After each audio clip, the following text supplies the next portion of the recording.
Welcome back to the Consult Centre podcast with me, your host, Ruth Wilkinson. Your podcast for all things in startup business, PR, digital, raising the awareness of your brand, featuring interviews with local and successful business owners, giving you the benefit of their help and advice.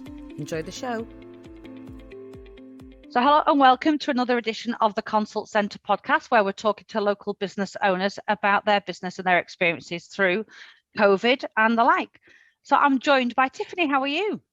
I'm fine, thank you, Ruth. How are you today? I'm not too bad. The sun is shining and it feels like we might be making a difference and coming out of lockdown eventually. So makes a difference as well. Makes a big difference. So those people that are listening that don't know necessarily you and your business, don't just explain to people that are listening a little bit about it? Yeah, well, my name's Tiffany Moore. I own with my partner Amanda Parkinson. We own Renes Fashion in Lancaster. Amanda is my cousin. We're obviously related, and it is a family business that was started in 1955 by my grandmother Irene Newby. And then she was later joined by my mother, and then after that my auntie, which is Amanda's mum. So yeah, it's a real family business.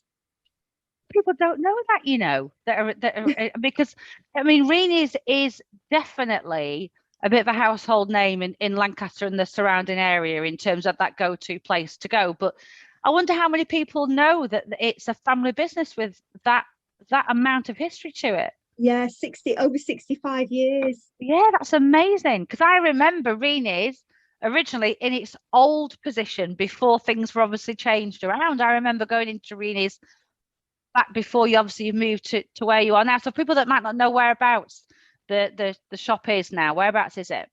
Yeah, we are on 2325 Common Garden Street, which is next to a lot of people know the Asian Chinese market next door, and we're crossing the bus station, just literally around the corner from where Renes was on King Street, which is where Primark is now. Renes was based there. Yeah. So it's a long family tradition, but it's changed a lot, hasn't it? In terms of its, the styling and the amount of stockists you have and the different names and brands that you have in there. So to give people a real idea of that, we're not talking about something that is just for one demographic or age group, are we? No, absolutely not. And it has changed a lot in a lot of different ways there. So when we first started out in 1955, there was actually little shops all over Lancaster. And then they went into the one big shop and they had the 3 floors. So sort of on the lower floor, there was like almost a little bit younger. And then you'd sort of get, a different age group sort of on the middle floor. And then the top floor, there was bridal. So yeah, a lot of the local ladies, I remember getting the wedding dress, and if you talk to them, they'll say, "Oh, I remember getting my wedding dress from there." And yet the makes have vastly changed since then, because obviously you change with the times a bit, and we obviously no longer do wedding dresses. Actually, we do wedding sort of attire and occasion wear, but we don't actually do the wedding dresses. Mm-hmm. So during this lockdown, however many numbers, 559,000 lockdown number that we're in now, you have maintained through some bloody hard work, I have to say, a real presence on media, but you really have embraced some of that social media, because you've gone out with live video, you've gone out with funny video, you've gone out with live broadcasts for sales and stuff. So how's that been for you, making such a change? Because it's very different to what your business model was before, isn't it?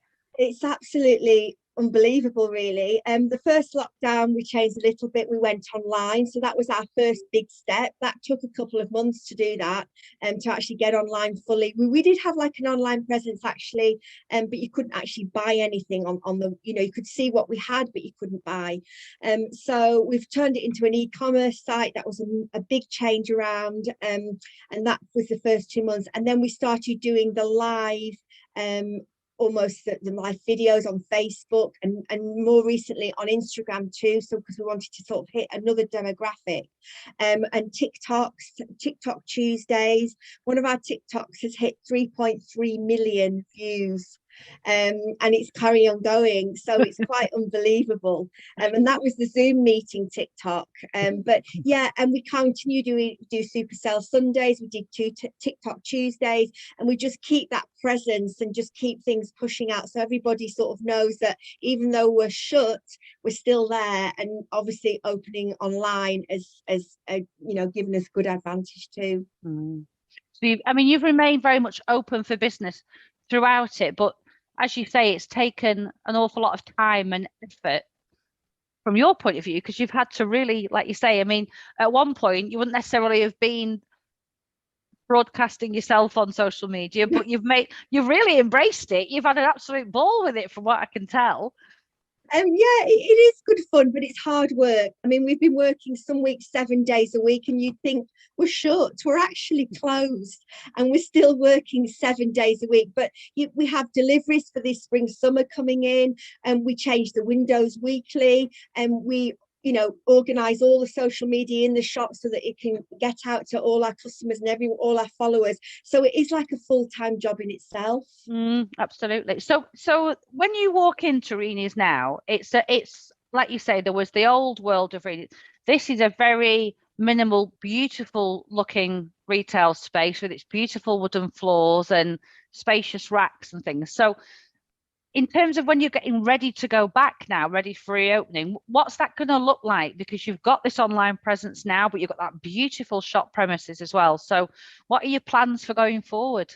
Well, we'll just have to see. Let's hope, all the customers that couldn't come in, obviously, and haven't used online. I think some of them will be, when I say desperate, that's probably not the right word, but they'll be keen to get back and actually have a look, because a lot of people like to feel and touch as opposed to buy online. So let's hope we still have that online presence and that online customer, but let's hope that we're going to, see out, because we all like to see each other and have a chat and see the clothes and try them on. So let's hope it's a bit of both, but who knows at the moment.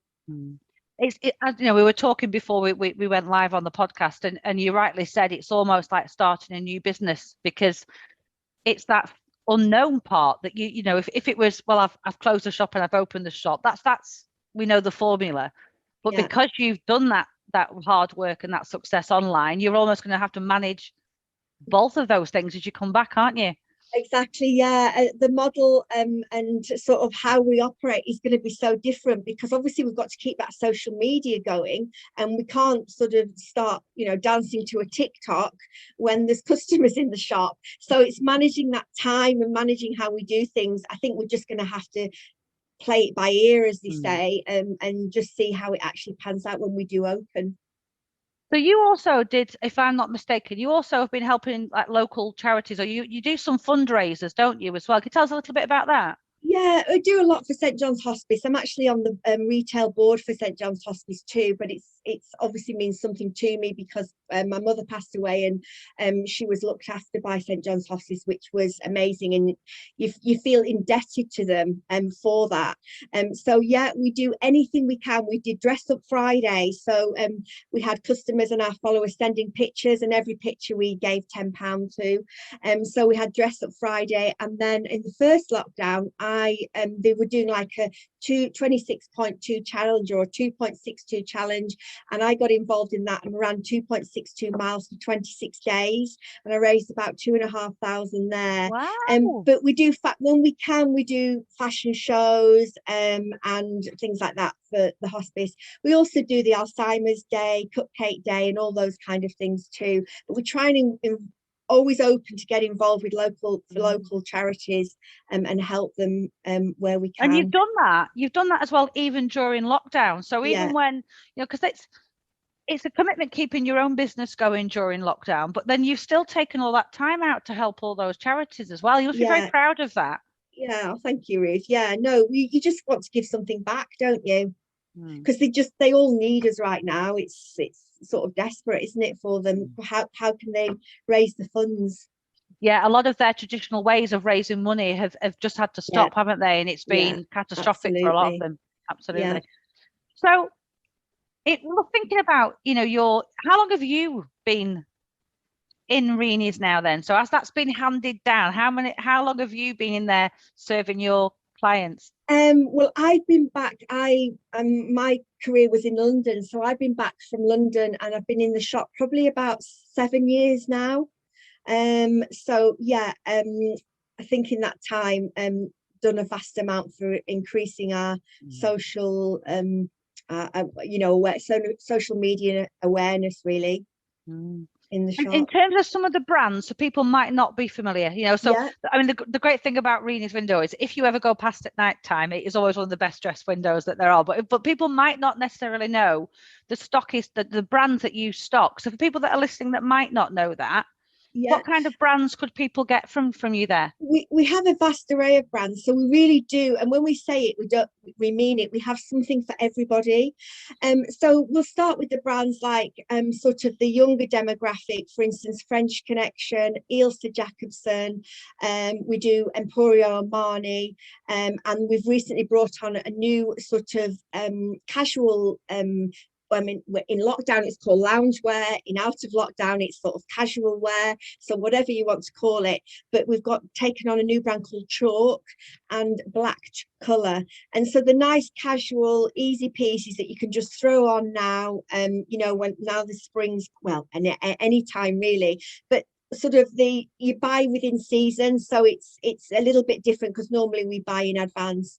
And then we're going a little bit further. We have Joseph Ribkoff for our casual wear, Carla for our more almost occasion wear, really, weddings, Mother of the Bride, and Carla Ruiz, which is another one.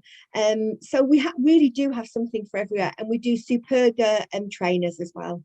Always Yes, very popular. the trainers are ace. Absolutely. Yeah. The trainers are And fabulous. we've got organic. So a lot of our ranges now have a sustainable side. So watch this space, because we are really keen on putting the ethos of that sustainable, recyclable, that kind of thing. So we are pushing that too. So there's almost like an eco-sustainable side to what you'll be able to buy in there. That's fantastic, because that is one of the criticisms, isn't it, around fast fashion. And whilst Renes is not fast fashion, but there are some outlets that are contributing to that. So you're almost taking on a bit of a challenge in terms of bringing that into Renes as well. You do, and you find that most of the brands now have one or two, not all of them, because they might not be a sustainable brand. We are bringing one on, so watch this space. But a lot of them have one or two garments that are that organic cotton, or that sustainable, or that fair trade. So it's really good to have that, because people are wanting that now. That's what they're looking for. Sort of the next step. So what are you most proud, if you're looking at Renes overall, and all your hard work and the family's work before, what are you most proud of about Renes? Since I've been there, lifting the profile of Renes and changing the demographic of people who actually come in, and that's really changing, and even more so now we've got the online presence. It really is changing, and different people are aware that we exist. And if somebody wanted to have a look, I mean, they're listening to this now, for example, and they want to have a look at Renes online, where do they need to go to do that? It's www.renesfashion.co.uk. Okay, so they can go and browse the collections there. Yeah, you can browse by collection, they can browse by dress or skirt, or if you want something specific, so whatever. Yeah. And if they want delivery, is that delivery to the locality, or is it UK wide, or? Yeah, we do worldwide. We can deliver worldwide, and we do. Germany, Australia, we've delivered all over. We do local service. You do a click and collect. So if they see something they like, and they can either pay for it online, and they can choose local pickup and pick it up in the store. Obviously, at the moment, it's contact free, or you can call and say, I've seen something on Facebook or Instagram, I like it, and you can buy it that way over the phone, and we can just pass it up, or we can just send it out to your local. It depends what you want. Right. And if it's really, really local, and I don't mean Manchester, but if it's really local, we can deliver, and we have delivered. Yeah. Okay. Yeah. And you've also been quite support, because I know that you are part of that wider kind of business community in Lancaster, aren't you, as well? Because there's other retailers in Lancaster, and I've noticed that you're all very supportive of each other. Maybe people wouldn't expect that to be the case, but you are all very supportive of each other, aren't you? Yeah, we all try and share each other's posts, you know, and it helps, doesn't it? Absolutely. Yeah. So when we're going back to being able to see people and the shop potentially is open and people can come there, do you do things where you'll go out of shops? So, for example, you might do, I don't know, fairs or exhibitions or wedding fairs or anything like that, or are you going to just make sure you're consolidating that in-store kind of experience? Well, I mean, whenever that time's going to be, we used to do a lot of, and we did fashion shows, and we do brand days, specific brand days, so we'll restart that first. Always open to do. There was a talk in the town of doing a fashion show in Lancaster, like an outdoor fashion show in the summer, and that was part with the bid, but that obviously we couldn't do that any longer because of the pandemic. So let's see what's out there. We're always open to ideas or anything at Renes. Fantastic. And in terms of the TikTok thing, are we going to see some more TikTok videos coming out then? Oh, absolutely. And we do a TikTok Tuesday every week. Myself and Amanda owe one, I think, because a lot of people look for us to be on TikTok making a total fool of ourselves. So watch this space. There'll be some more this week. But the one that's on 3.3 million is rising at the moment. So Wow. It's phenomenal. Yeah. That's amazing. Yeah. And I hope you don't mind me sharing, but also during lockdown, you've had a personal celebration, haven't you? Become engaged during lockdown? Woo! Yeah, I have. Yeah, I have. Gosh, and it was a surprise as well, just before Christmas. Yeah. So you didn't know at all? No idea. That's no fab. idea. He's a proper romantic, isn't he? Oh, not sure about that, but I'll say yeah. So what's your first day of opening then, Tiffany, so people know? Monday the 12th of April we'll be open as soon as we can. At 10 o'clock in the morning we'll be open. Cross fingers if we get the go ahead from Boris. Fantastic. Well, it has been an absolute pleasure to chat to you. Thank you very much for taking the time. Oh, thank you for having me too, Ruth. Thank you. Lovely talking to you. Thanks for listening, and we hope you've enjoyed this episode. If you'd like to hear more from us in the future, why not subscribe on your favourite podcast platform? If you'd like to be featured in one of our podcast interviews, then why not contact us? You can search us across social media as The Consult Centre or contact us at hello@theconsultcentre.com. Bye for now.